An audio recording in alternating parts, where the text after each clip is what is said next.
Hello guys, আমরা আবার একটা মিনি ব্লগ নিয়ে চলে যাচ্ছি গাইস। এখন আমি ঝাড়বাতি জ্বালাতে যাচ্ছি গাইস। ভাই ধর না, ভাই ধরে গিয়েছে গাইস। আপনারা সবাই লাইক সাবস্ক্রাইব করে দিবেন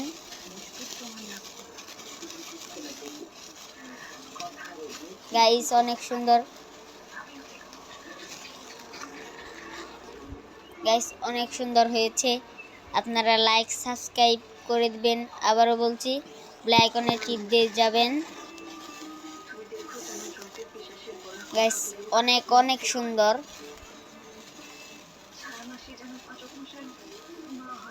গাইস, অনেক সুন্দর গাইস। আপনারা সবাই আশেপাশের লোকদেরকে শেয়ার করে যাবেন।